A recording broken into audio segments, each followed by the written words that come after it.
Bismillahirrahmanirrahim. Assalamu alaikum. Dear students, our today's session is on types of paragraph. Well, before I go for the details of today's session, I would like to share a review of the previous session. Our previous session was also on paragraph development, however, it was from a different perspective.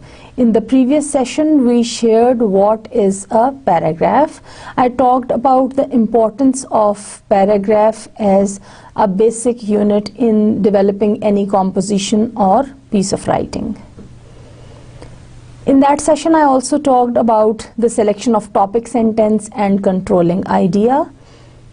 I talked about how supporting sentences and finally concluding sentences are used in a paragraph. Then I moved on to the types of paragraphs in a composition, and with reference to the placement of paragraphs in a composition, I talked about the introductory paragraphs in a piece of writing, such as an essay, a composition, an article, or a paper. Then I talked about the body paragraphs, and finally I talked about transitional paragraphs as well as concluding paragraphs. I discussed the importance of each of these and shared important characteristics of features of each of these types. In that session, I also talked about some techniques and devices that can be used to develop good paragraphs, especially with reference to coherence in what is presented in a paragraph. I did some activities with you. Towards the end of the session, some exercises and activities were introduced.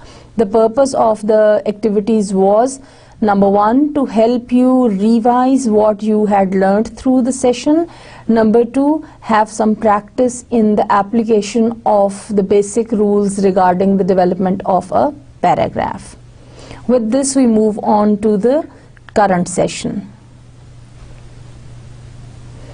Well, as I already said in the previous session that a separate session is needed on different types of paragraphs depending upon the nature of the contents that are to be presented in a paragraph. So today's session is on the types of paragraphs. That provides us another way of looking at paragraphs.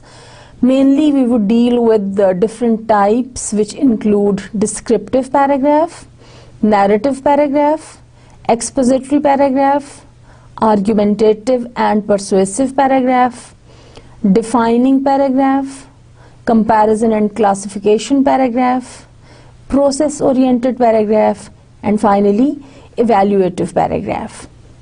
We would go through the definitions of all these one by one. I would give you examples of these as well, and then we would share important devices, strategies, or rules that can be applied to create a particular kind of a paragraph in a good way. Some tips for writing each of these types would also be shared, and finally towards the end of the session we would have some exercises and activities to have some practice in the application of what we would have learned through the session. So to start with, I would say, in order to write coherent essays, students need to learn about the basic functions of various paragraphs in college writing or in academic writing, what I would call. Most paragraphs will have several functions to fulfill at a time, and it is important to know under what circumstances their functions can be conjoined, if at all. So for that purpose, it is important that you know the difference in each of the types of these paragraphs, so that you could use each of these as per your requirements, or you can combine more than one within one as per your requirement. Well, starting with the different types of paragraphs, and at the top you can see the resources from where the information is taken. I would say the first type that I would introduce is descriptive paragraph. When writing this type of paragraph, you describe something with words that allow your reader almost to see what you are describing. Describing, I would say, is making a pen picture. It's making a pen sketch. You actually paint it, you actually draw it through your words for the reader, so that the reader could actually see that. A descriptive paragraph provides details about what something looks, smells, tastes, sounds, or feels like. The basic objective of descriptive writing is the depiction of the appearance of people, places, and things. The writer helps create for the reader sense impressions, which include sight, sound, touch, smell, and taste, that have been experienced or observed by the writer. So the paragraph that would be descriptive, it is kind of taking a snapshot of something, making a pen picture of something, or painting something for the reader, where whatsoever you see as a writer, you smell, you hear, or you taste, you want to convey it is to the reader as it is. Continuing on descriptive paragraph, I would say that when you are writing a descriptive paragraph, organize spatially in order of appearance or by topic. In space, when you organize it within the space of a paragraph, when you organize information, organize it either in order of appearance or in some other order, such as by topic. So description does not mean haphazard or random presentation of description. Rather, you have to give it some kind of organization, and you have to give it some kind of order. In a paragraph developed by detail, for example, the topic sentence is supported by factual material, either sense impressions or conceptual facts. Almost all writing has some detail in it, by the way. Well, I would like to make it clear that description is not what you saw, but what readers need to see in order to imagine the scene, person, object, etc. Description requires you to record a series of detailed observations. Be especially careful to make real observations. The success of a description lies in the difference between what a reader can imagine and what you actually saw and recorded. From that gap arises a spark of engagement. So, a simple, plain, descriptive writing can be very, very interesting for the reader if, while writing, these parts or these perspectives are taken into consideration. Use sensory language. Go light on adjectives and adverbs. Look for ways to describe action. Action is something that is to be seen. Now the reader cannot see that directly. You have to make him see that. So use those words. Look for the ways, look for the possibilities. How would you describe action so that the reader could imagine that happening? Pay special attention to the sound and rhythm of words. Use these when you can. Here these means the sound and rhythm, collaboration of these. Use it when it is possible for you. When it comes to descriptive paragraph writing, I would say use strong verbs and colorful adjectives in a descriptive paragraph. Here I have given some examples for you. Use verbs such as run, leap, jump. Well, all the three are movements, but all the three are different. So instead of moved, run, instead of using the word move, if you use run, leap, or jump, you are more precise, you are more clear, and you help the reader imagine it exactly. In the same way, you see, said or say. Instead of say, if in a particular situation it is to shout or to whisper, use that, because it would be more specific and it would help the reader imagine exactly how the action of saying took place. When it comes to the use of adjectives, use a lot of adjectives to describe. And use of adjectives is one of the ways of giving good descriptions.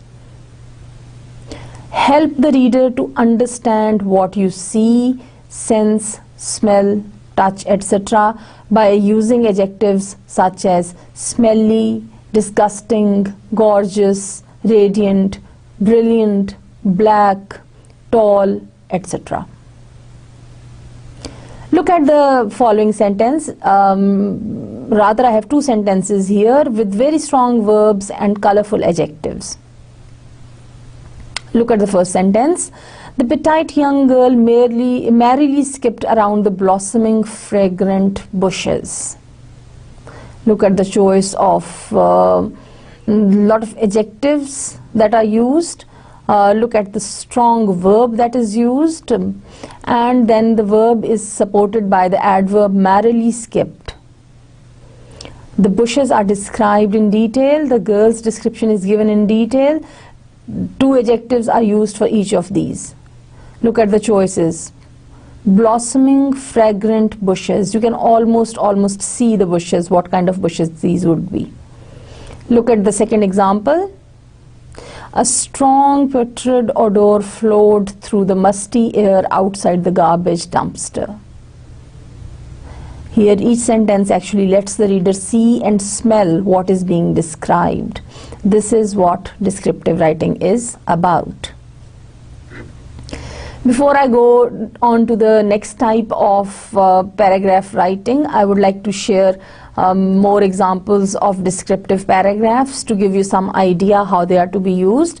Well, here I have two examples. One is a sample of descriptive paragraph writing from non-fiction, and the other is from fiction. The first one is from non-fiction, so see how description is given. Let's walk, she says serenely, slipping her arm in mine and heading into Central Park. As she strolls along, folks check her out and occasionally point. She's tall, strong and straight-backed, glowing with vegan health and moving confidently through the crowds in her all-black ensemble. In videos and photos, she looks like she has a prominent jaw, but in person it is much softer. As are her other features,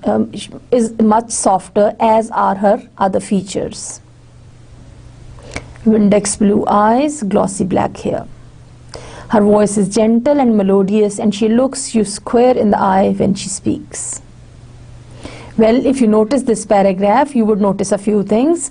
You would see that description of a female is given, and the description is detailed with you see the color of eyes, the color of hair, the straight back, height, strength, health, movement, action, how she is taking her strides confidently, and prominent features that are referred to. For example, jaw is referred to, and a comparison is made to that it looks softer in face-to-face real life situations. You can see how all this is told.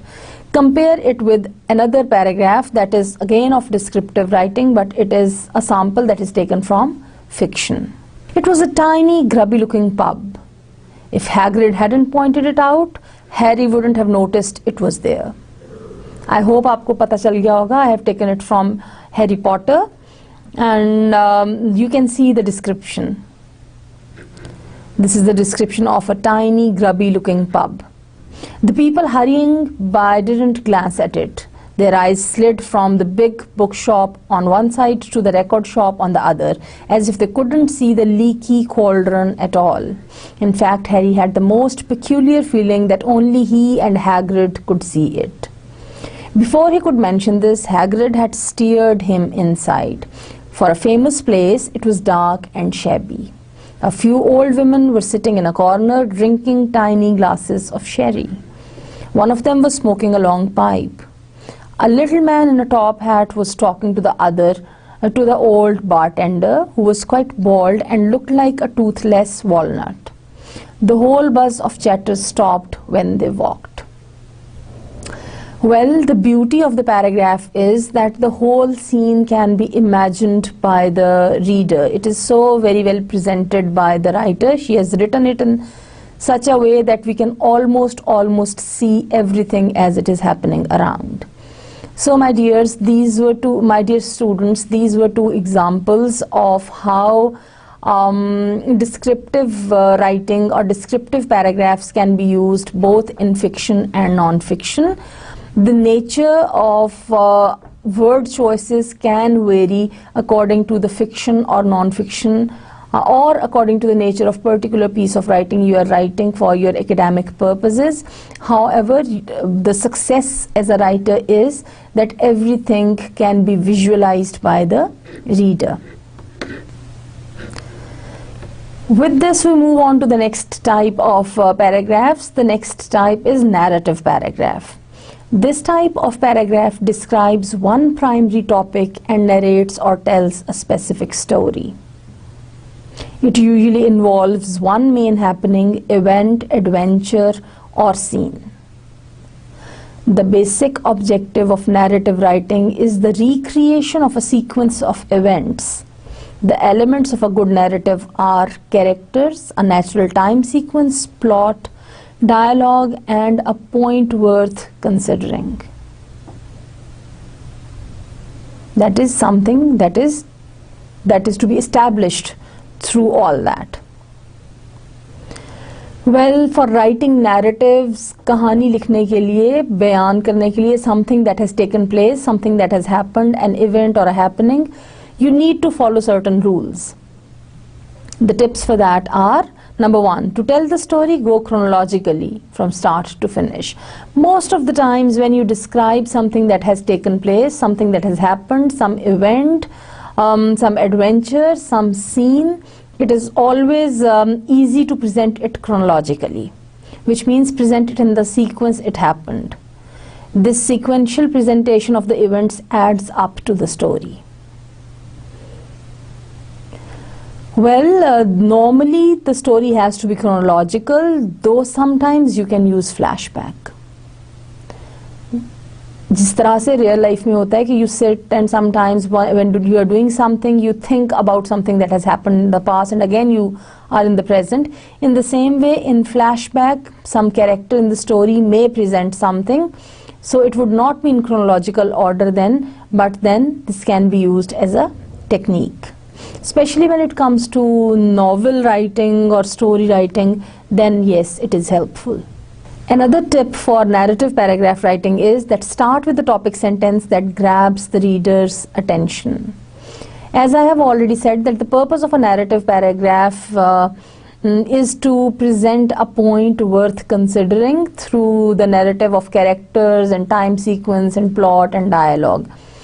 So if the readers are given a clue about that they are going to have something very interesting, something very important, something very significant, if their attention is grabbed at the beginning, this really helps. A narrative paragraph provides lots of detail but stays on topic. So as a writer, you can use plenty of interesting details in your narrative. वैसे भी कहते हैं ना, कहानी सुनाना एक art है, so you need to involve the reader. Continuing on narrative paragraph, I would say a narrative differs from a mere listing of events. Narration usually contains characters, a setting, a conflict, and a resolution. Time and place and person are normally established. Specific details always help a story, but so does interpretive language. What I mean by this is, सिर्फ ये बताना यूं हुआ फिर यूं हुआ फिर यूं हुआ, just linking events or listing events in a chronological order is not enough. Your ability to interpret them, your commentary on them as a writer is very, very important. You do not just lay the words on the page, you point them in the direction of a story. Example of how to start your narrative paragraph with a strong topic sentence and beginning. Please look at this beginning. This past weekend I had the time of my life since I had my best friend over. We made a delicious mouth-watering pizza for dinner, after which we had a friendly video game competition. So talking about the past weekend, the paragraph has a very, very strong opening. The first two sentences grab the attention of the reader. When you write a narrative paragraph, use transition words to move from event to event. As I have already said, that in a narrative paragraph, you do not have to only present different pieces of some happening linked in a chain, but also you have to establish a flow and connectivity in these pieces of the chain. For that purpose, use transition words. Here is an example how transition words can be used to create links when you are presenting one event after the other. On Saturday, my dad took us out on the boat. The weather was perfect and the water was warm. It was a great day to go for a swim. Later that night, we went to the movies. We saw an action-packed thriller and ate a lot of popcorn. Finally, on Sunday, we rode our bikes all over town. By the end of the day, my legs were very tired. I only hope that next weekend can be as fun as this one. So, if you could notice, the whole paragraph is about weekend activities. And you can see how by using different words, for example, later that night, the word later is used to connect. Then finally on Sunday, again a connection is established. So starting with Saturday morning and then late at night and then finally towards the Sunday, all the information is provided. And each part of the information of the event or the happening is linked to the other. And I am sure that you can see how some words help move the narrative naturally from one thing to the next. The success of this paragraph is that it keeps everything in order and gives lots of details about one thing, and that is the weekend. Well, here I have a few more examples for you following the same pattern. Again, I have one example for you of a sample narrative paragraph that is from non-fiction, and later on I would share one sample paragraph of narrative writing from fiction. Starting with non-fiction, as you would also be dealing with non-fiction most of the times, that is why I give it a priority. It is presented first. Look at the example, how beautifully it narrates. During the final years of his life, Franz Kafka's health deteriorated rapidly. In 1923, he fell in love with Dora Damont and settled in with her in Bern. He asked Dora's father for permission to marry her, but was refused.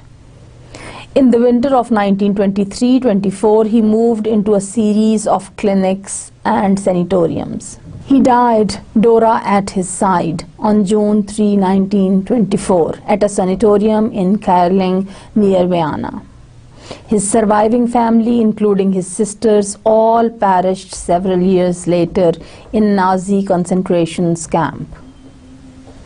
So you can see how the details of the death of Kafka is given, and it is told like a story. You can see the chronological order.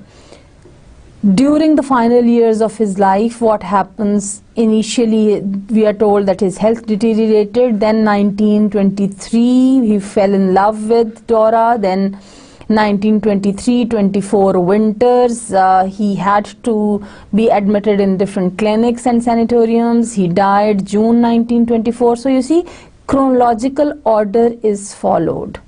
The narrative is presented in a sequenced order and each part is linked to the next part. Now compare it with some fiction writing. Again, this is a sample of narrative paragraph taken from fiction. None of it came up until my early 30s when I got involved with a woman. Her name was Janie. We had been classmates at Cornell, both pre-med, both of us seeing someone else. Years afterward, I was working for a drug company in N, and that was coming under fire for manufacturing an antidepressant that had bad side effects. We were trying to gather some support for the drug from the medical community, and I met Jenny again at a conference. She had become a shrink, a psychiatrist. And yes, she had done a lot of research on post-traumatic psychosis, and even had a healthy share of Holocaust survivors and incest victims and Vietnam veterans among her clients. Again, you see, some part of happening, meeting somebody and being involved with that, and then being separated and meeting again in a conference and giving details about her. Everything is it is well knitted into the sequence of the story, and this is the beauty of narrative. What you can notice through this paragraph is that only events are not presented. This happened when I was early 30s, then meeting at a conference, then happening this. No, personal comment, a lot of details you see here, they are added. I hope this would have given you some clarity on the use of narrative paragraphs in fiction and non-fiction writing. With this we move on and we go to the next type, that is expository paragraphs. Well, oftentimes this kind of a paragraph is used as a component of other types of writing. It is written in order to clarify or explain problems and phenomena. Writing exposition paragraphs requires strict focus on evidence and objective language. It can contain elements of comparison and contrast, or cause and effect as a matter of fact. So it facilitates both accurate expression of the subject as well. When writing this type of paragraph, actually what you do is you provide information. So the main purpose of an expository writing or an expository paragraph is to provide information. You write it in a logical sequence so that your reader can follow the ideas. Please compare it with the narrative paragraph. There also you follow a sequence, but that is more chronological. Here it is more logical, so that you can facilitate your reader understand what you say. There are mainly three parts of an expository paragraph, that is the topic sentence, supporting sentences in a logical sequence, then concluding sentence. Most of the times expository paragraph follows this particular arrangement. Why? In comparison to the narratives, where there is more scope for the writer not to follow this if you allow me to call the very rigid system of topic, supporting and concluding sentences. When it comes to expository writing, actually it has to be more systematic, so that the information that you provide to the reader reaches the reader. That is why you follow this system. Exposition is explanatory writing. It can be an incidental part of a description or a narration, and it can be the heart of an article. So what I mean to say by this is that expository style of writing can be exclusively a style for a particular paragraph, or accidentally or incidentally it becomes a part of a descriptive paragraph or a narrative paragraph. Aside from clarity, the key problem with exposition is credibility. Why credibility is the key problem in expository writing? Because mainly you are providing information. You need to have it checked. You need to authenticate what you say. And what makes your explanation believable? This is your major concern. Normally writers solve this problem by citing authorities. You have good credentials and good reason to be experts in the subject. When it comes to academic writing, academic expository paragraph writing, yes, you can use quotes, you can use references, and you can use citations to refer to something authentic that would be believed more by people, and that would support the information that you would provide. Here is again a set of examples of expository writing for you, following the same pattern. First I have a sample expository paragraph that is non-fiction. Look at the example. The use of wedding rings has evolved as the latest of all the bridal traditions. From the earliest times, kings used initial rings to sign documents because they were unable to write. Since the initial or signet ring had the potency of the king's signature, anyone possessing a facsimile was put to death immediately.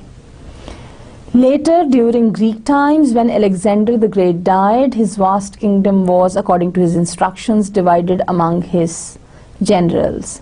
They all got copies of his signet rings. They used these themselves and even allowed trusted advisors to use them when they served as the generals' proxies. Eventually, rulers even allowed their courtiers to wear copies of their royal signets. Finally, the custom spread among the common people, and nearly everybody who couldn't write signed official documents with a ring. Rings thus become a sign of contractual agreement, which meaning was eventually applied to wedding rings. Now you can see the purpose of this paragraph is to provide some information about the origin, the development, and the use of this, the tradition of using rings that are exchanged at weddings.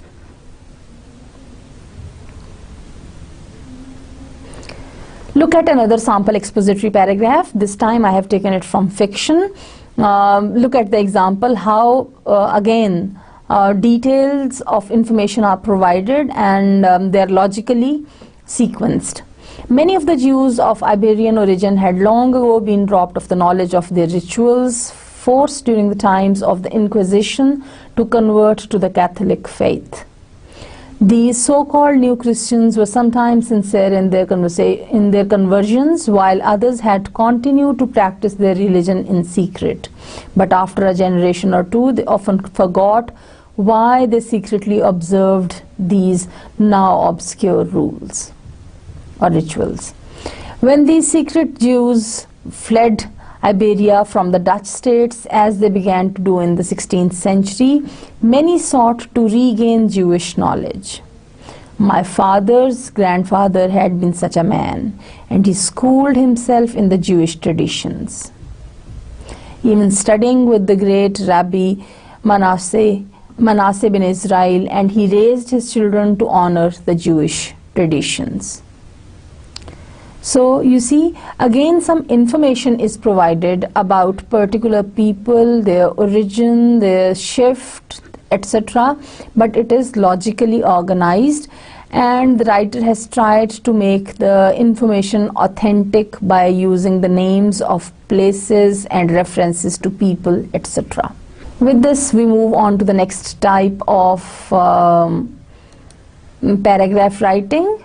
Well, the fourth type that I would like to share is argumentative or persuasive paragraph.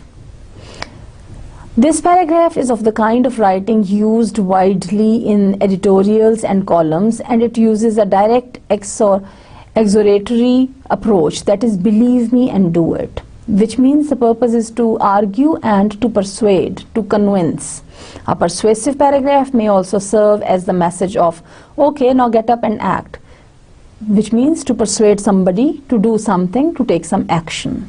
Persuasive paragraphs are written to persuade people to change their minds or to take an action. More is needed than your opinion or your sense of conviction, which means you need to have the ability to argue and persuade. You need to supply them with the information, analysis, and context they need to form their own opinions, make their own judgments, and take action. Well, to make it clear to you what does it mean to develop an effective argumentative paragraph, I would share one example here with you. Here is a sample argumentative paragraph that is of non-fiction. Nothing gives the English more pleasure in a quiet but determined sort of way than to do things oddly. They put milk in their tea, drive on the wrong side of the road, pronounce Cholmondeley as Chomley and Belvoir as Bever. celebrate the Queen's birthday in June even though she was born in April, and dress their palace guards in bearskin helmets that make them look as if for some private and unfathomable reason they are wearing fur-lined waste baskets on their heads. Now you see, the whole paragraph in a very interesting yet a light tone builds upon presenting the idea, according to the author, of that how the English people take pleasure in doing things in different way, what he calls odd way. And then the argument is built by giving examples ranging from using milk in tea to pronouncing certain words with silent letters to celebrating the Queen's birthday on a different date than she was born on, and the way even the guards at the palace gate are dressed. What I want to show is that an argumentative paragraph actually puts forth an argument and then, or a logic, and then to prove that logic or to prove that argument, supporting details or supporting arguments are provided. Same can be done in fiction. The pure argumentative paragraph is primarily a non-fiction writer's tool. It is most of the times used in academic writing, but occasionally in fiction the author needs to persuade the reader to accept the premise upon which the story is based. For example, look at this opening paragraph that is taken from Water Witches. Some people say that my wife's sister is a witch, my father for one, my brother for another.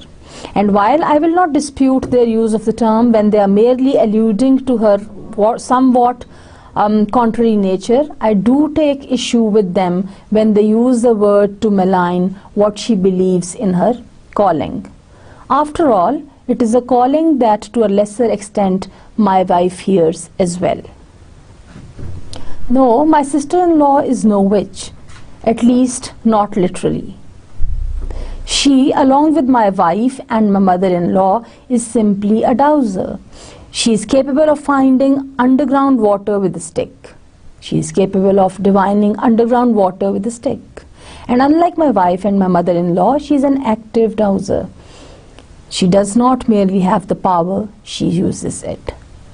So you see, the writer has established a point, and to prove the point has given examples, has given arguments, has given proofs of certain acts about the sister-in-law to make the reader believe in what the author wants the reader to believe. So this was an example of argumentative writing, and with this we go back to our slideshow, and here is the next type of paragraph that I would like to talk about. Defining paragraph. Well, defining paragraphs are used in order to explain the meaning, origin and function of things. They are used both in academic writing and fiction. To write a defining paragraph, writers should concentrate on the role of its subject in the context of the essay and account for evidence as well as examples accordingly. Sometimes defining paragraphs are like descriptive paragraphs. They overlap with them as well. Defining paragraphs demand more accuracy in presentation. Well, you can define in different ways, such as using an authentic source like a dictionary, or you can define by characteristics. Dear students, when it comes to the writing of defining paragraphs, I would say be careful of the danger that it may become monotonous when you define anything by the according to Webster's method. What I mean by this is the general way of defining according to dictionary X, according to writer Y, according to thesaurus Z. Sometimes it becomes very, very monotonous. So take care of that. Meaning is found in the real world, not in the dictionary. So even if you use some definition from a book or from some other source or some dictionary, etc., relate it to real world as well. Sometimes saying what something is not can help readers, but make a strong effort to say what it is. So most of the times defining paragraphs define what something is, whatsoever the object of description is. But rarely you can use this technique where telling that what something is not would help the reader identify or define what it is. With this, I move on to the next type, and that is comparison and classification paragraphs.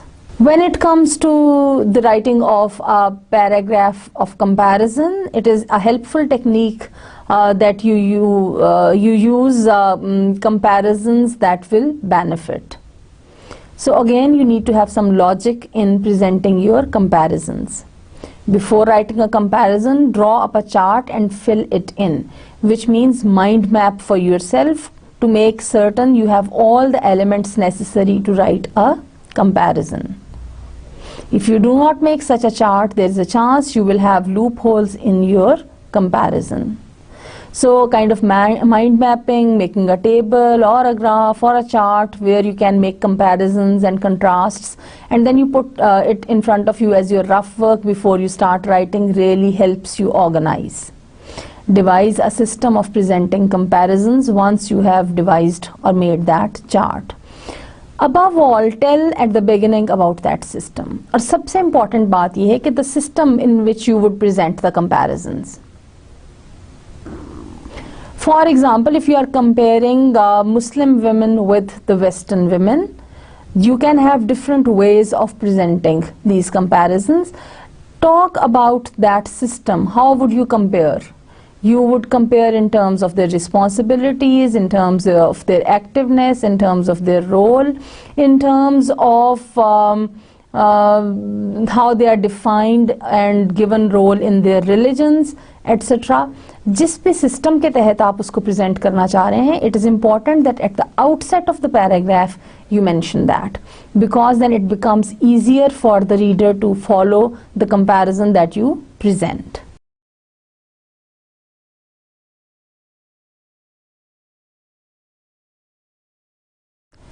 Continuing on the paragraphs of comparison and classification, I would say that when a paragraph has some kind of classification, it is usually expository, and it is a process of grouping terms of or ideas that are related in some specific way.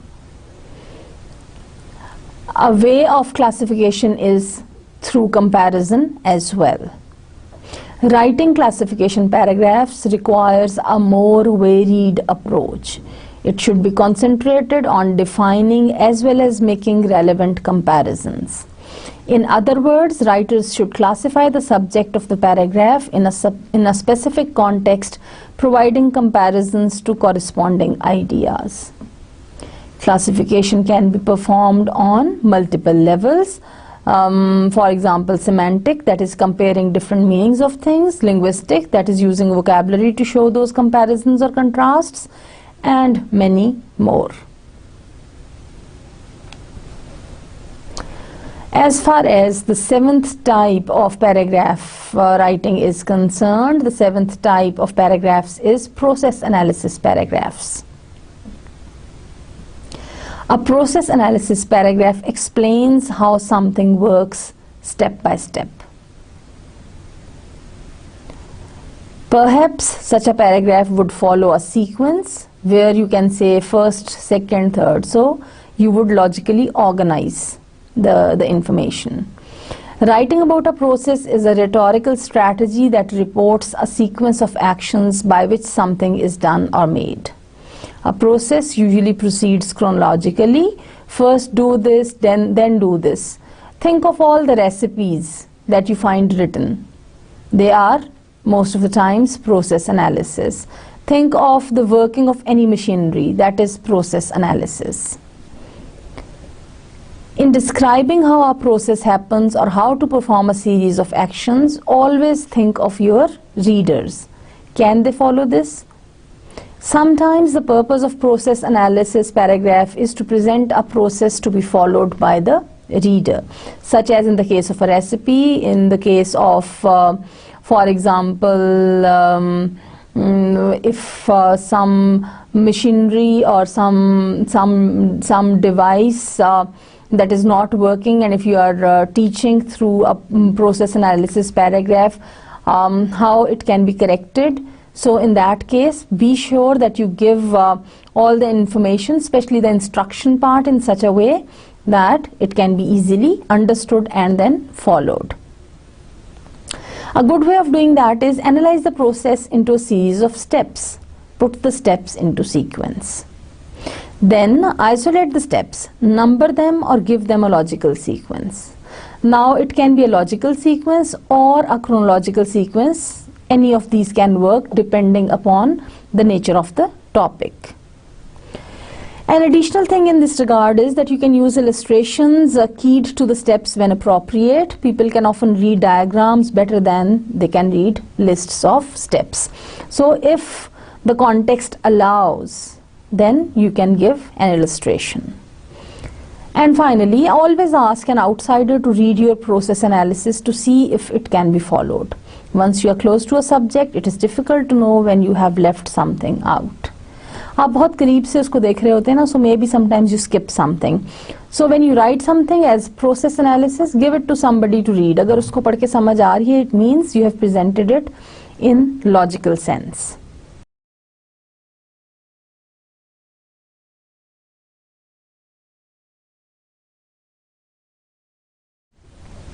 My dear students, with this we come to the 8th type of, my dear students, with this we come to the 8th type of paragraph, and that is evaluative paragraph. The basis of an evaluative paragraph or essay is to put a value on something. May it be literature, drama, objects, food, movies, etc. Actually, you evaluate or you present the worth of something. So, to begin an evaluation, the writer must first set the criteria on which the object is being judged. How you are going to analyze something, how you are going to evaluate something, how you are going to judge something. If you first tell the criteria at the very outset of the paragraph, it becomes very easy for the reader to understand whatsoever viewpoint you present. My dear students, with this we finish with different types of paragraphs that are used most of the times in academic writing.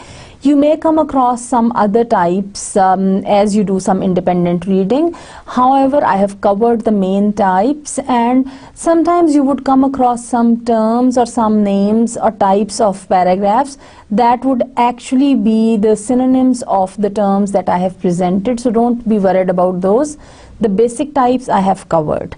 If you just go through the rules of these and you try to apply these to academic writing, I hope these would be of a lot of help for you to improve your paragraph development when it comes to academic writing. To give you some practice in this, I have here an exercise for you where you have to identify. And what you have to identify is the source is mentioned by the way at the top. So match the following paragraphs to one of the 5 types, and the types are given here.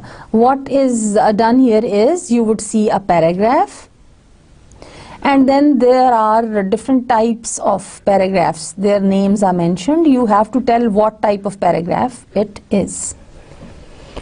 So give it a quick reading. The small paragraph has 6 sentences here. It starts. The topic sentence is a feature of paragraph structure. It is the first and most general sentence in the paragraph.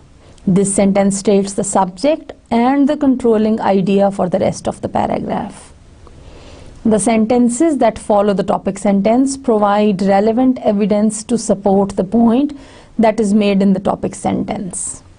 Topic sentences then must be brief and to the point. If you have not been able to understand, you can read it once again before you move on.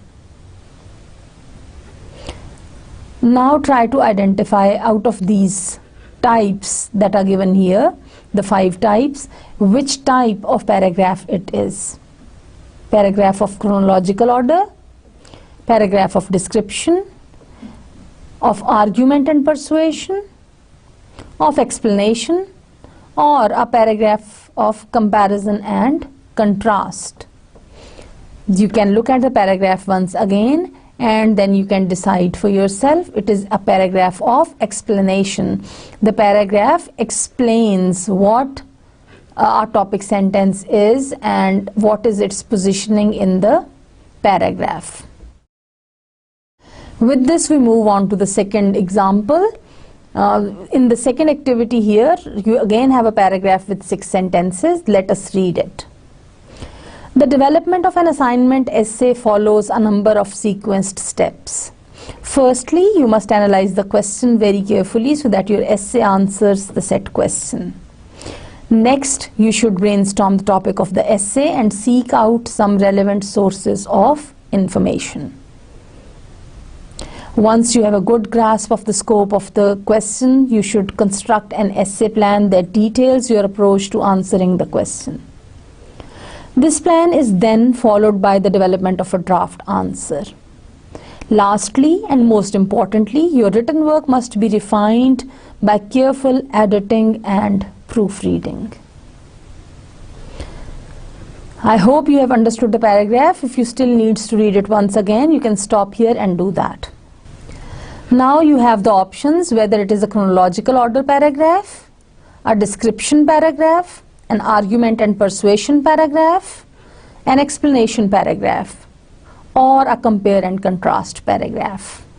I would take you back to the paragraph. If you look at the paragraph, you would see that in dark green color and in bold, some words are indicated. Firstly, next, once, then, followed by, lastly. These words give you clues about what type of paragraph it is. So, this is a chronological order paragraph where in some sequence how one thing happens after the other, the sequence is organized. With this, we come to the third paragraph in this activity. The paragraph goes as academic reports and essays are similar in some ways and are different in others.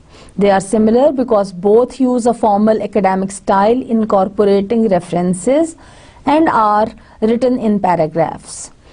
Also, the writing of each type requires a high level of analytical thought with a correct and neat final presentation.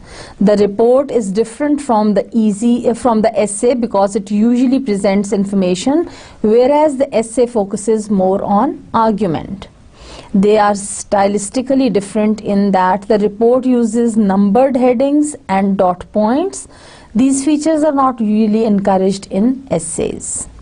Reports usually conclude with set of recommendations, which is different from an essay conclusion.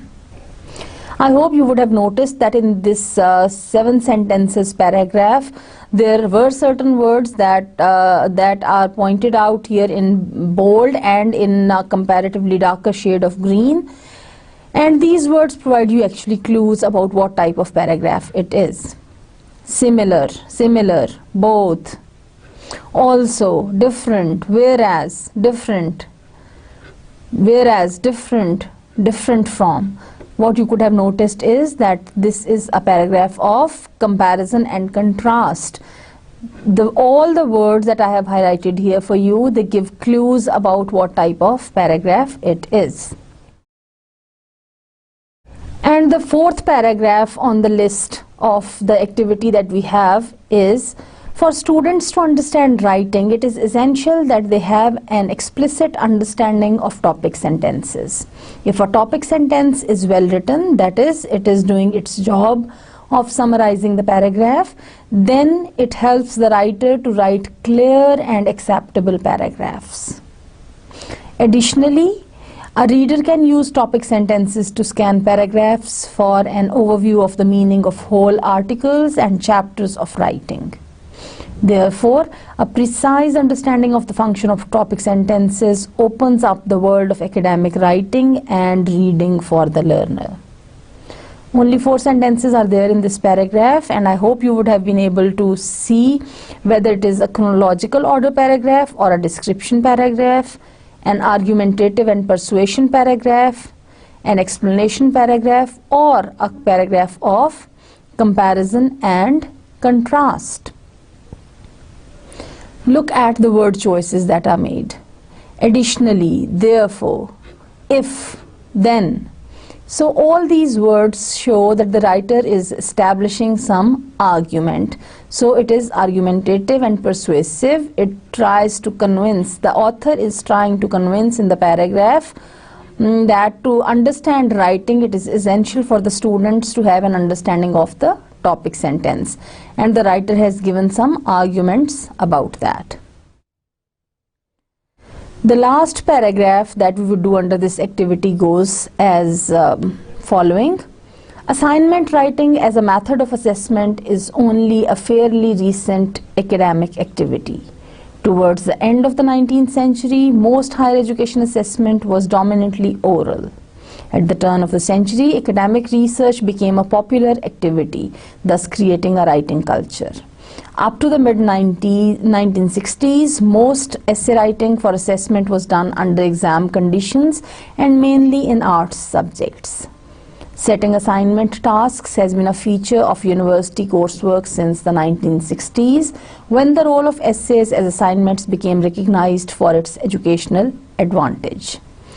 There are only 5 sentences in this paragraph, and I would like you to think about whether it is a chronologically ordered paragraph, descriptive, argumentative paragraph, or it is an explanation paragraph, or you find it as a comparison and contrast. You can look at the paragraph again. You can see towards the end of the 19th century, at the turn of the century, up to the mid of 1960s, since the 1960s. So you can see a chronological order running through it. So definitely it is a chronological order organized paragraph which provides some information. You can also notice that it has some characteristics of argumentative paragraph as well, because the writer has established a point at the outset. And the point that the writer has established is that assignment writing as a method of assessment is only a fairly recent academic activity. And then through the times, the writer has tried to prove that it is only recently that it has been accepted. So it is argumentative as well, but mainly the writing style is based on the chronological order, as the words that are given here in dark green color or that are made bold towards the end of the 19th century, at the turn of the century, up to the mid-1960s, and since the 1960s. All these phrases give clues towards this chronological arrangement. My dear students, with this we come to the end of today's session.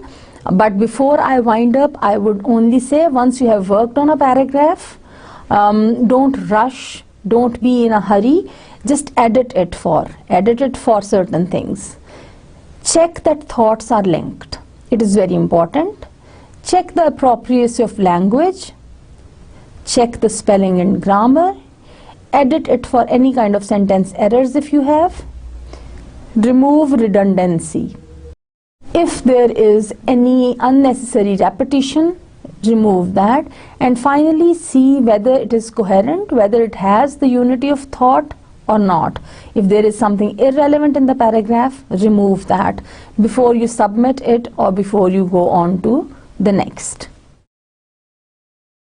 Before closing today's session, I would like to share a quick review of today's session. The session was based on the types of paragraph. Mainly we talked about descriptive paragraph, narrative paragraph, and expository paragraph. Other types of paragraphs that we talked about were argumentative and persuasive paragraph, defining paragraph, comparison and classification paragraph. I also shared with you process-oriented paragraph and the type that is called evaluative paragraph. I gave you examples of each of these types of paragraphs along with their defining characteristics. I hope with the characteristics of each of these types that I have pointed out, you would be able to identify these types of paragraphs, and as writers, especially as academic writers, you would be able to write paragraphs in different contexts according to your academic needs. For each type of these paragraphs, I have also shared some tips for writing good paragraphs with you. I have given you some rules, some tips, and some guidelines on how a descriptive paragraph or a narrative paragraph can be constructed, in the same way how an expository paragraph or an argumentative paragraph can have certain features. I have given you examples from the existing fiction and non-fiction texts for some of these types as well, to give you some clarity on how in the real world writers use them. Towards the end of the session, I had some activities for you in which you had to identify how a particular paragraph can be identified as a particular type. So I showed you some paragraphs, and then I pointed out in bold and color some parts as clues from those paragraphs to enable you to identify the type of those paragraphs. I hope that the knowledge of the types of paragraphs would help you design your writing in different academic contexts. All you need to do is to be vigilant that you create a unified whole when you are writing a paragraph, because paragraph is one of the main units of any article, essay, composition, or most of the other types of academic writing. And this is one of the keys of success. If you learn how to write a well-knitted paragraph, writing of bigger compositions or papers or articles becomes far, far easier. With this, I close today's session. Thank you very much.